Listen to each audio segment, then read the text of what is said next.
Seja bem-vindo à Primeira Igreja Batista do Pará. Seu vídeo já vai começar. Mas antes, não esqueça de se inscrever, dar o like e ativar as notificações. Boa noite a todos. A graça e a paz do Senhor Jesus Cristo transborde em cada coração essa noite. Para mim é uma alegria enorme poder estar aqui. Eu quero antes parabenizar a igreja pela organização, pela forma como estão conduzindo durante todo esse período. Eu pude estar acompanhando pelas redes sociais a forma como os irmãos estão realizando esse tempo, esse olhar um pouco mais específico, especial para a tarefa missionária. E para nós, como Missão Pro Sertão, é uma alegria, uma satisfação e um privilégio poder estar aqui com vocês e poder compartilhar um pouquinho daquilo que se constitui em um grande desafio para a igreja brasileira, que é alcançar o sertão nordestino.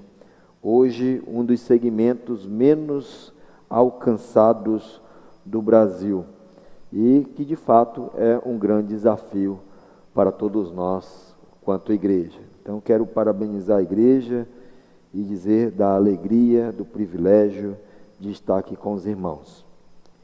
Eu quero, nessa noite, falar um pouco sobre a igreja em Antioquia.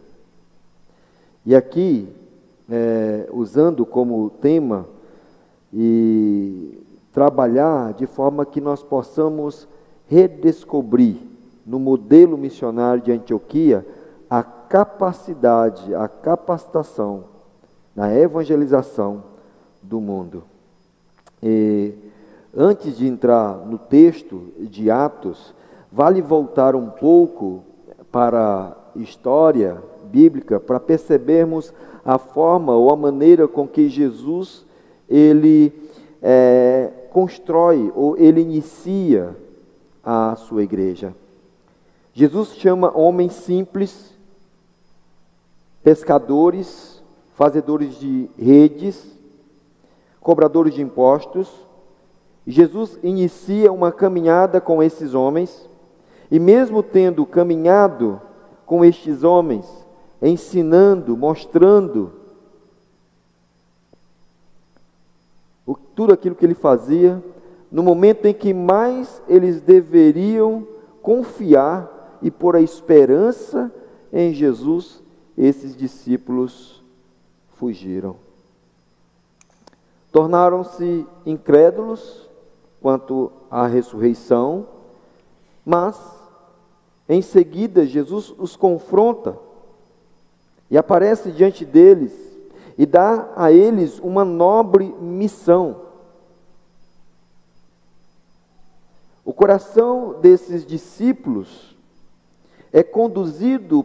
são conduzidos por Cristo para fazer parte de uma grande comissão. Os discípulos já tinham dado provas da incapacidade que eles tinham de encararem ou fazerem o trabalho sozinhos, ou de executar a missão sozinhos, sem que fossem antes revestidos, capacitados, preenchidos de poder do próprio Deus, sem que antes tivesse a companhia do próprio Deus. Nós podemos ver isso em Lucas capítulo 24, versículo 49. E que sem esse revestimento, sem essa capacitação do alto, é impossível realizar a obra de Deus. E quando isso acontece, quando isso acontecesse, a igreja seria espalhada a fim de alcançar o mundo. E continuando em Atos, eu quero fazer um breve resumo do que o livro trata, e de como a igreja se desenvolve, tomando como principal exemplo a igreja em Antioquia. O que nós vemos em Atos capítulo 1, versículo 8, eu convido você a abrir a sua Bíblia, e provavelmente você saiba esse versículo, esse texto de cor. Atos 1:8, mas recebereis poder ao descer sobre vós o Espírito Santo, e sereis minhas testemunhas, tanto em Jerusalém, como em toda a Judéia, Samaria e até os confins da terra. O que vemos em Atos 1:8 é, na verdade, um sumário de como se desenvolve a missão da igreja no restante do livro. Nós vemos aqui um sumário. E isso fica tão claro à medida que lemos, acompanhamos os acontecimentos no decorrer do livro. Atentem para o que diz nos 7 primeiros capítulos. Os 7 primeiros capítulos vão descrever a expansão missionária em toda Jerusalém. Já nos versículos 8 a 12, ali vai esboçar, dentre outras coisas, a difusão do Evangelho na Judéia e Samaria. A igreja começa a se espalhar, a igreja começa a tomar corpo, começa a fazer justamente aquilo que Jesus havia falado para que eles fizessem em Atos capítulo 1, versículo 8. E nos capítulos de 13 a 28, relatam as viagens missionárias de Paulo e a sua viagem a Roma, culminando com a chegada do Evangelho até os confins da terra. Lucas, ele vai registrar no decorrer do livro de Atos que a igreja, ela está sendo bem sucedida na missão de promover a expansão do Evangelho. É isso que acontece. A expansão, nós vemos primeiramente a expansão em Jerusalém. Em Atos capítulo 6, versículo 7, crescia a palavra de Deus, e em Jerusalém se multiplicava o número de discípulos. Jerusalém, meus queridos, aqui torna-se um grande centro de treinamento. Um grande centro de treinamento. E é isso que eu vejo quando eu olho para um templo como esse. Para um lugar como esse, repleto de pessoas. Aqui é um centro de treinamento. A igreja é um centro de treinamento. E é isso que acontece aqui em Jerusalém. Nós vemos logo em seguida a expansão na Judéia e Samaria. No capítulo 9 de Atos, versículo 31, diz: a igreja, na verdade, tinha paz por toda a Judéia, Galiléia e Samaria. A igreja do Senhor, a partir de Jerusalém, ela começa a se expandir. Ela começa a alcançar as regiões, começa a alcançar os lugares. O início, aí nós nos deparamos com o início da igreja em Antioquia. Nos capítulo 11, versículos 21 e 26, diz: e a mão do Senhor era com eles, e muitas pessoas creram e se converteram ao Senhor. Em Antioquia, os discípulos foram chamados de cristãos pela primeira vez. A igreja começou a se expandir. Os membros da igreja começaram de Jerusalém, se espalharam por Samaria e toda a Judéia. E aqueles homens espalhados, eles eram tão parecidos com Jesus, que eles foram apelidados de cristãos, pela semelhança, os pequenos cristos. E é dessa forma que nós, como igreja, precisamos continuar a ser vistos pelas outras pessoas como pequenos cristos, pequenos modelos de Cristo, verdadeiros imitadores de Cristo. E é dessa forma que a igreja se expande, é dessa forma que ela é espalhada. E na sequência nós vamos ver o êxito da expansão do Evangelho nos confins da terra. No capítulo 16, versículo 5 diz: e assim as igrejas eram fortalecidas na fé e dia a dia aumentavam em número. A igreja estava em expansão. E vale ressaltar que a igreja nesse momento, ela estava vivenciando um tempo de muita perseguição.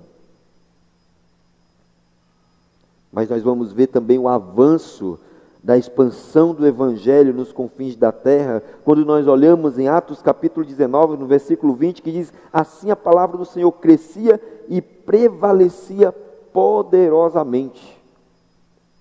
A palavra de Deus estava crescendo e prevalecendo, apesar das circunstâncias, apesar das perseguições, apesar das oposições. A palavra de Deus estava prevalecendo de forma poderosa. É isso que temos nas mãos, não é verdade? A palavra de Deus. Ela é poderosa para romper qualquer barreira, qualquer resistência. A palavra de Deus, ela é poderosa para romper. Mas nós vamos ver também o sucesso da expansão do Evangelho nos confins da terra, quando olhamos também para Atos capítulo 28, no versículo 31. Pregando o reino de Deus e com toda intrepidez, sem impedimento algum, ensinava coisas referentes ao Senhor Jesus Cristo. Não havia impedimento para que o Evangelho avançasse. Não havia impedimento. E eu quero convidar você agora, nesse momento, a ler comigo no capítulo 11 de Atos, a partir do versículo 19 a 26. Atos 11, 19 a 26. Diz assim a palavra do Senhor: os que foram dispersos a partir da perseguição que começou com a morte de Estevão, se espalharam até a Fenícia, Chipre e Antioquia, não anunciando a palavra a ninguém que não fosse judeu. Alguns deles, porém, que eram de Chipre e de Cirene, e foram até Antioquia, falaram também aos gregos e anunciaram o evangelho do Senhor Jesus. A mão do Senhor estava com eles, e muitos crendo se converteram ao Senhor. A notícia a respeito deles chegou aos ouvidos da igreja que estava em Jerusalém, e enviaram Barnabé até Antioquia. Quando ele chegou e viu a graça de Deus, ficou muito alegre e exortava a todos que, com firmeza de coração, permanecessem no Senhor. Porque era homem bom, cheio do Espírito Santo e de fé. E muita gente se uniu ao Senhor. Depois, Barnabé foi a Tarso, à procura de Saulo. E quando encontrou, levou-o para Antioquia, e durante um ano inteiro se reuniram naquela igreja e ensinaram numerosa multidão. Em Antioquia, os discípulos foram, pela primeira vez, chamados de cristãos. Avance um pouquinho mais no capítulo 13, os 4 primeiros versículos, que diz assim: havia na igreja de Antioquia profetas e mestres, Barnabé, Simeão, chamado Níger, Lúcio de Cirene, Manaém, que tinha sido criado por Herodes, o tetrarca, e Saulo. Enquanto eles estavam adorando o Senhor e jejuando, e o Espírito Santo disse: separem agora Barnabé e Saulo para a obra que tenho chamado. Então, jejuando e orando, impondo as mãos sobre eles, os despediram. Barnabé e Saulo foram enviados pelo Espírito Santo e foram a Seleucia, e dali navegaram para Chipre.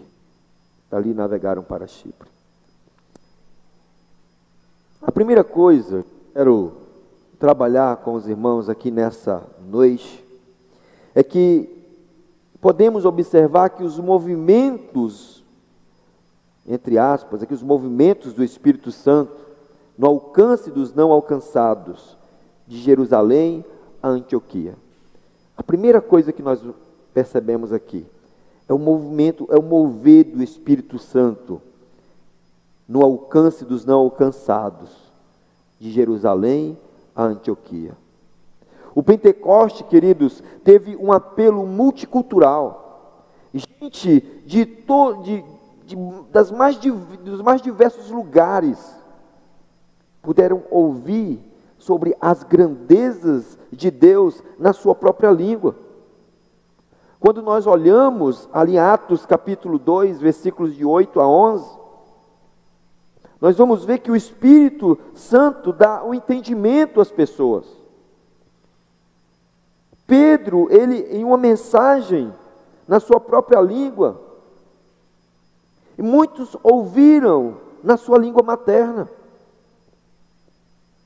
Em uma mensagem ele enfatizou que a promessa de salvação era tanto para judeus quanto para gentios.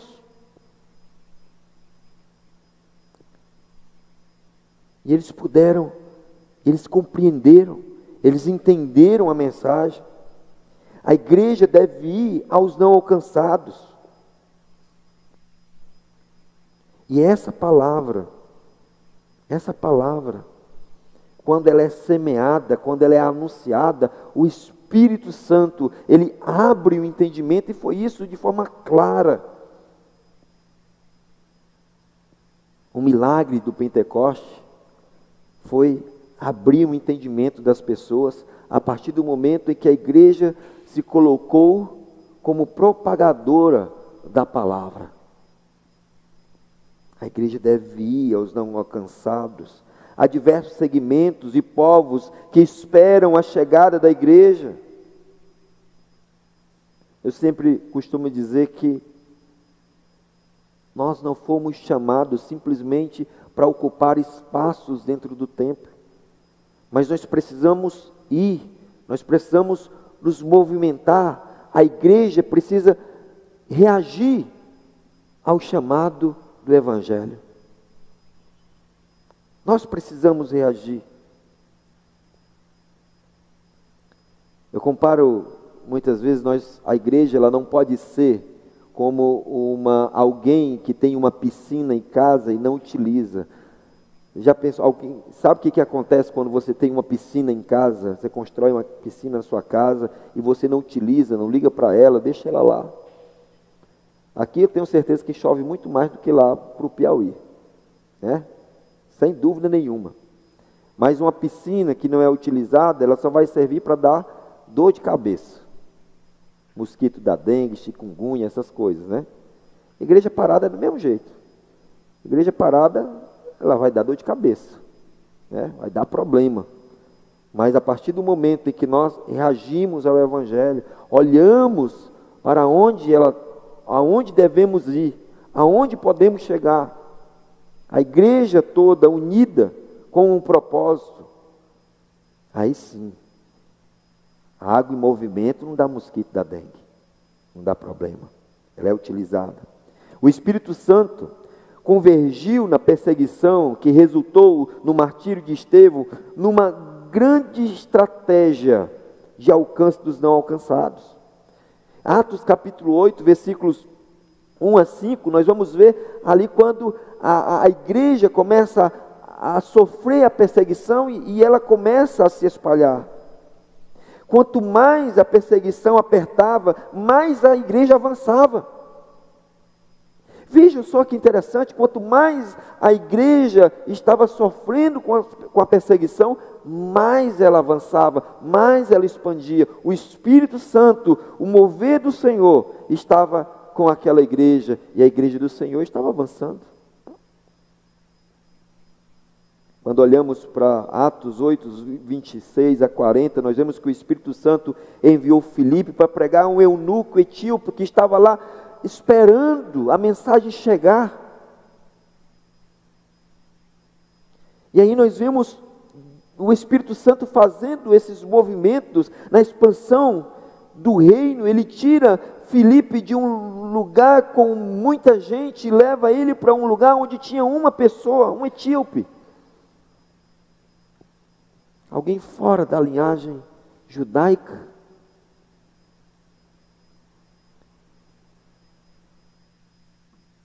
A gente não tem um registro, mas a gente pode imaginar o que esse etíope fez quando ele chegou na sua terra.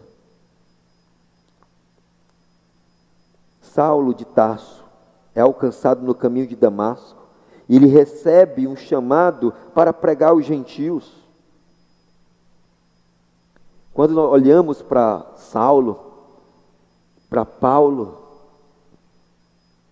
nós podemos imaginar, nós podemos ou ter a convicção de que não existe ninguém com coração tão duro que não possa ser transformado por Cristo. Não existe ninguém com coração tão duro que não possa ser transformado pela palavra. A Pedro foi dada a missão de anunciar o evangelho a Cornélio e todos de sua casa. Atos capítulo 10, versículos 28, versículo 47. Também nós vamos ver esse relato. A missão de anunciar o evangelho a todos de uma casa. E finalmente, os efeitos da perseguição que culminou na morte de Estevão chegou até os gentios, resultando no nascimento da igreja em Antioquia, esse texto que nós acabamos de ler. Vejam que a igreja, ela pode passar por momentos difíceis, por tempos de dificuldade, mas nunca a ponto de pará-la, porque as portas do inferno não prevalecerão contra a igreja de Deus, a igreja de Cristo.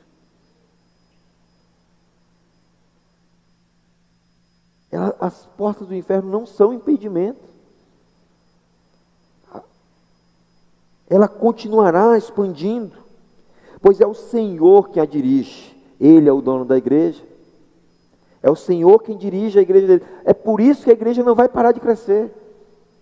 É por isso que a igreja aqui, ela não parava de crescer.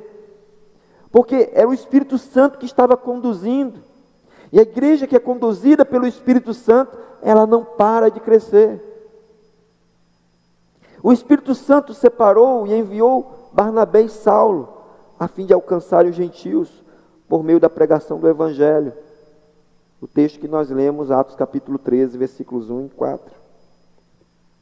Eu gosto muito de uma frase de John Stott, que ele diz o seguinte, ele diz que a missão é a expansão, é a extensão global de um povo global, de um Deus global.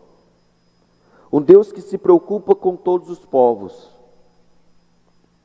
E Ele quer alcançar todos os povos, todos os segmentos, todos aqueles que não foram alcançados. A outra coisa, o que podemos aprender com o modelo missionário de Antioquia? O que podemos aprender com o modelo missionário de Antioquia? Primeiro, aprendemos com o modelo de Antioquia que missões é uma obra da soberana graça de Deus. Missões é obra da soberana graça de Deus. Os que foram dispersos a partir da perseguição que começou com Estevão, se espalharam até Fenícia, Chipre e Antioquia, não anunciando a palavra a ninguém que não fosse judeu. Alguns deles, porém, que eram de Chipre e de Cirene e que foram até Antioquia, falaram também aos gregos, anunciando-lhe o evangelho do Senhor Jesus, e a mão do Senhor estava com eles, e muitos crendo se converteram. Enquanto eles estavam adorando o Senhor e jejuando, o Espírito Santo disse: separai-me agora Barnabé e Saulo para a obra que vos tenho chamado. Barnabé e Saulo, enviados pelo Espírito Santo, foram a Seleucia e dali navegaram para Chipre. A igreja que confia em si mesmo, ou na sua programação, nas suas festas, ou nas suas formas de atrair pessoas, ela pode até inchar, mas não crescer. Esse é um movimento que enxergo muitas vezes no Brasil. Quando nós olhamos alguns dados referentes ao crescimento de evangélicos no Brasil, eu não sei se eu fico feliz ou se eu fico preocupado. Porque há muitos movimentos que são, na verdade, apenas movimentos, que não se preocupam com a pregação genuína da palavra, do Evangelho. E o que nós vemos em todo esse mover do Espírito Santo, que o que está fazendo diferença na vida das pessoas e transformando as pessoas, é tão somente a palavra de Deus, a palavra de Cristo. Isso transforma corações, isso transforma vidas. Não entretenimento, não palavras de autoajuda, mas esse é um movimento que eu enxergo, que tem acontecido hoje. A igreja só precisa ser instrumento de Deus para anunciar a palavra fiel, pura e simples. E o povo vai compreender o Evangelho. E o Espírito Santo continuará fazendo a obra dele. A segunda coisa que aprendemos com o modelo de Antioquia é que missões acontecem com a cooperação e a responsabilidade da igreja local. Nós vemos no texto que a notícia a respeito deles chegou aos ouvidos da igreja que estava em Jerusalém. E a igreja que estava em Jerusalém enviaram Barnabé até Antioquia. E quando ele chegou e viu a graça de Deus ali, o que estava acontecendo, o mover de Deus naquele lugar, ele ficou muito feliz, ficou muito alegre e começou a exortar a todos que com firmeza de coração permanecessem no Senhor, porque era homem bom, cheio do Espírito Santo e de fé. E muita gente se uniu ao Senhor. E enquanto eles estavam adorando o Senhor e jejuando, o Espírito disse: separa agora Barnabé e Saulo para a obra que vos tenho chamado. Já diz o ditado: a união faz a força. A igreja de Cristo deve caminhar unida, abraçar a obra missionária. O ir não é o ir sozinho, mas é o ir de um povo, de uma comunidade chamado igreja, povo de Deus, propriedade exclusiva dele, a fim de proclamar as maravilhas daquele que nos chamou das trevas para a sua maravilhosa luz. Mas nós aprendemos também com o modelo de Antioquia, que missões independem das circunstâncias econômicas, ministeriais e políticas. O envio de Paulo e Barnabé para a obra que o Espírito Santo havia chamado é precedido de uma narrativa que nos ensina, meus queridos, que as circunstâncias não podem determinar a agenda missionária da igreja. Atentem bem para 3 elementos importantes que comprovam isso. O primeiro é a previsão profética era economicamente desfavorável. Haveria fome, tempos de escassez, economia completamente arrasada, destruída, comércio parado, consumidor completamente receoso, desemprego em massa, orçamentos minguantes. Essa era a perspectiva. Veja o que diz Atos capítulo 11, versículo 28, ou 27 e 28. Naqueles dias, alguns profetas foram de Jerusalém para Antioquia, e apresentando-se um deles, chamado Ágabo, dava a entender pelo Espírito que haveria uma grande fome em todo o mundo. Essa fome veio nos dias do imperador Cláudio.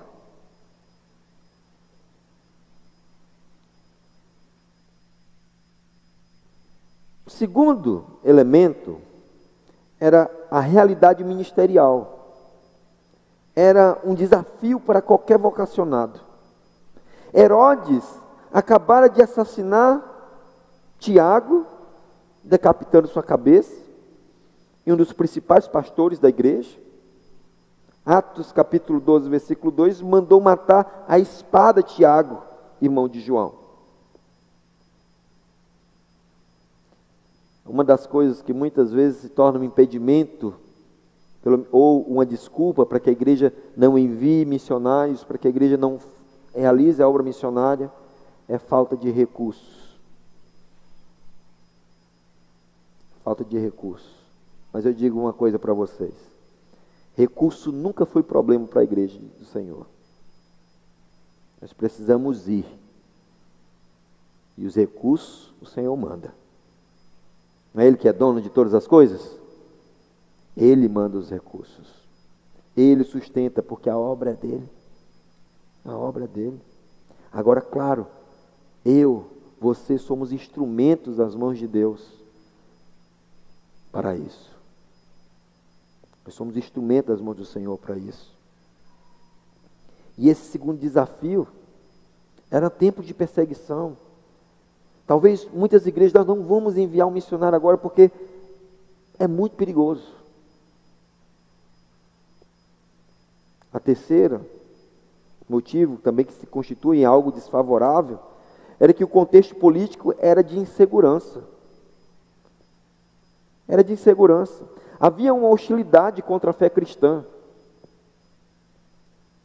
em que a liberdade religiosa era constantemente ameaçada, resultando em perseguição, tribunais, injustiças, prisões, tortura, martírio e muito sofrimento. No capítulo 12, versículo 4 diz: depois de prendê-lo, lançou na prisão, entregando-o a 4 escoltas de 4 soldados, cada uma para o guardarem. A intenção de Herodes era apresentá-lo ao povo depois da Páscoa. Havia essa hostilidade em relação aos cristãos. Havia uma grande perseguição. Esse era o contexto do crescimento da igreja em Antioquia. Veja que o contexto não era nada favorável. Talvez muitas, ou a maioria de nossas igrejas, diriam: não é tempo ainda. Não é tempo ainda. Mas a prova de que a igreja é dirigida pelo próprio Senhor da igreja é que enquanto os problemas acontecem, Deus agia graciosa e providencialmente. Deus estava agindo. Deus estava em movimento, Deus estava dirigindo a sua igreja. E aí nós vamos perceber que Deus está promovendo generosidade nos corações, de modo que a igreja entendia que a coisa era melhor dar do que receber. Atos capítulo 11, versículo 29 e 30 diz: os discípulos, cada um conforme as suas posses, resolveram mandar uma ajuda aos irmãos que moravam na Judéia. E eles o fizeram, enviando essa ajuda aos presbíteros por meio de Barnabé e Saulo. Então Deus estava movendo a igreja, promovendo generosidade no meio do seu povo, em meio a um tempo de escassez. Mas nós vemos também Deus levantando a igreja para orar em meio às perseguições. Em meio às perseguições. Não existe todo o trabalho, toda a obra do Senhor, todo o avanço missionário precisa ser precedido de oração. Atos capítulo 12, do versículo 5, e em seguida o 13, versículo 12, 3, diz assim: e assim Pedro estava guardado na prisão, mas havia oração incessante a Deus por parte da igreja a favor dele. E no capítulo 13, versículo 3 diz: então jejuando e orando, impondo as mãos sobre eles, os despediram. A igreja estava em constante oração. E enquanto a igreja orava, a igreja avançava. Mas nós vamos ver também que Deus está intervindo soberanamente, de modo que prisões sejam abertas. Herodes estava prendendo, a igreja estava sendo perseguida, mas Deus não estava alheio ao que estava acontecendo. Deus está agindo soberanamente, de modo que prisões são abertas e inimigos poderosos são alvos da ira divina. Se olharmos no capítulo 12, versículos 6 a 11, e depois o versículo 23, que diz o seguinte: na noite anterior ao dia em que Herodes ia apresentá-lo ao povo, Pedro dormia entre 2 soldados, preso com 2 correntes, sentinelas junto à porta, guardavam a prisão. Eis, porém, que sobreveio um anjo do Senhor, e uma luz iluminou a prisão. O anjo tocou no lado de Pedro e o despertou, dizendo: levante-se depressa. Então as correntes caíram das mãos dele, e o anjo continuou: coloque o cinto e calce as sandálias. E ele assim o fez. E o anjo disse mais: ponha a capa e siga-me. Então, saindo, Pedro o seguia, não sabendo que era real o que estava sendo feito pelo anjo. Ele pensava que se tratava de uma visão. Depois de terem passado a primeira e a segunda sentinela, chegaram ao portão de ferro que dava para a cidade, o qual se abriu automaticamente. E aqui nós vemos a primeira porta automática, né? Vocês pensam que começou agora? Deus inventou lá. E saindo, enveredaram por uma rua, e logo adiante o anjo se afastou dele. Então Pedro, caindo em si, disse: agora sei que de fato o Senhor enviou o seu anjo e me livrou da mão de Herodes, de toda a expectativa do povo judeu. Deus agindo.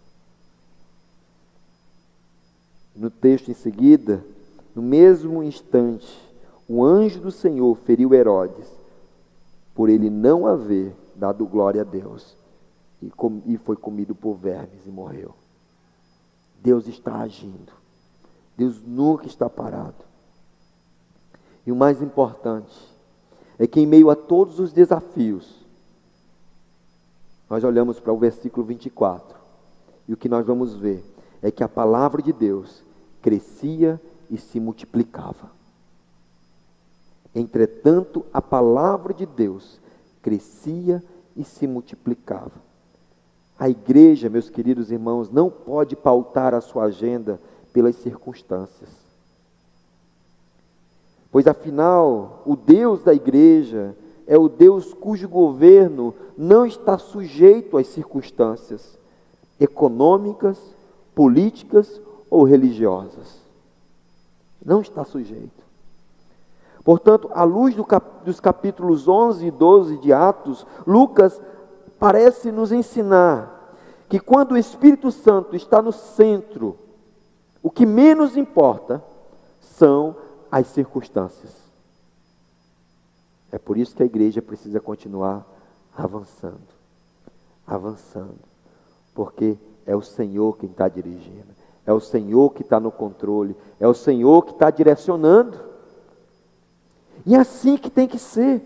A igreja precisa estar sempre debaixo da dependência do Senhor e nunca de nós mesmos.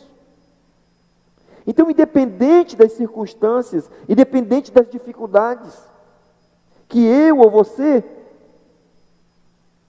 venhamos passar ou estejamos passando, nós precisamos continuar avançando na proclamação do Evangelho. Nós podemos fazer várias aplicações aqui. Na nossa vida pessoal, como igreja, coletivamente falando, em todos os contextos. Talvez no lugar onde você está, ou lá na faculdade, na universidade, você enfrenta hostilidade em relação à pregação do Evangelho.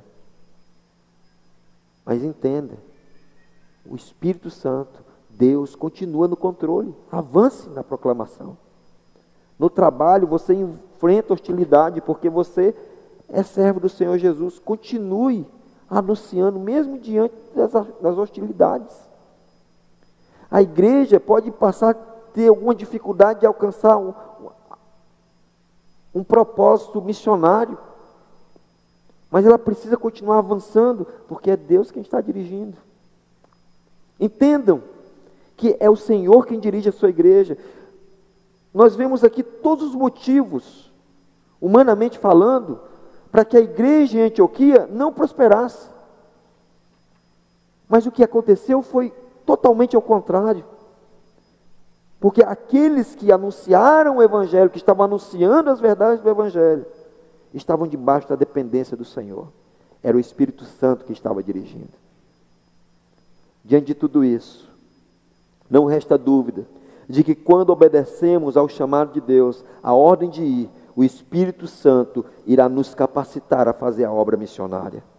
Sabendo que o próprio Deus é quem dirige a sua igreja e que nos usa para o chamado de fazer discípulos.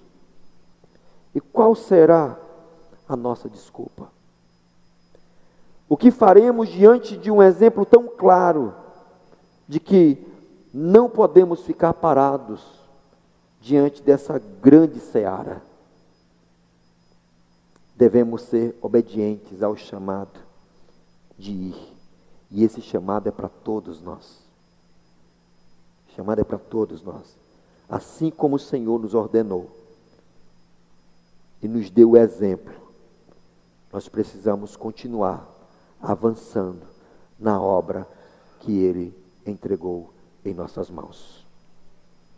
Que Deus nos abençoe e que Deus continue usando essa igreja para continuar proclamando a sua palavra, a mensagem de salvação, independente das circunstâncias. Independente das circunstâncias.